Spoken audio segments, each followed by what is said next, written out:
मेरे चैनल धार्मिक जीवन में आप सभी का बहुत बहुत स्वागत है दोस्तों।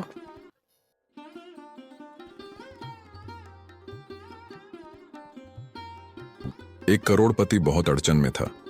करोड़ों का घाटा लगा था और सारी जीवन की मेहनत डूबने के करीब थी। नौका डगमगा रही थी। कभी मंदिर नहीं गया था, कभी प्रार्थना भी न की थी। फुर्सत ही न मिली थी। पूजा के लिए उसने पुजारी रख छोड़े थे। कई मंदिर भी बनवाए थे जहां वे उसके नाम से नियमित पूजा किया करते थे। लेकिन आज इस दुख की घड़ी में कांपते हाथों वह भी मंदिर गया।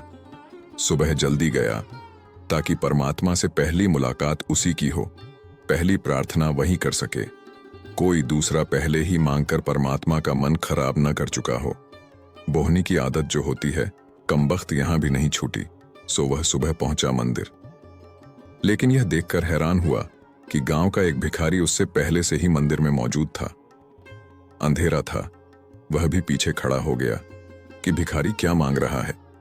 धनी आदमी सोचता है कि मेरे पास तो मुसीबतें हैं, भिखारी के पास क्या मुसीबतें हो सकती हैं, और भिखारी सोचता है कि मुसीबतें मेरे पास हैं, धनी आदमी के पास क्या मुसीबतें होंगी। एक भिखारी की मुसीबत दूसरे भिखारी के लिए बहुत बड़ी न थी।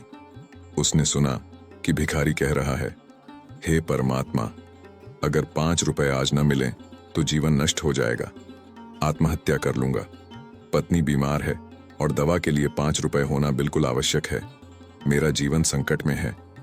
अमीर आदमी ने यह सुना और वह भिखारी बंद ही नहीं हो रहा है, कहे जा रहा है और प्रार्थना जारी है। तो उसने झल्लाकर अपने खीसे से 5 रुपए निकालकर उस भिखारी को दिए और कहा, जा, ये ले जा, 5 रुपए तू ले और जा जल्दी यहां से। अब वह परमात्मा से कहने को तैयार हुआ और बोला, प्रभु, अब आप ध्यान मेरी तरफ दें। इस भिखारी की तो यही आदत है। दरअसल मुझे 5 करोड़ रुपए की जरूरत है। भगवान मुस्कुरा उठे, बोले, एक छोटे भिखारी से तो तूने मुझे छुटकारा दिला दिया, लेकिन तुझसे छुटकारा पाने के लिए तो मुझको तुमसे भी बड़ा भिखारी ढूंढना पड़ेगा। तुम सब लोग यहाँ केवल कुछ ना कुछ मांगने ही आते हो, कभी मेरी जरूरत का भी ख्याल आया है?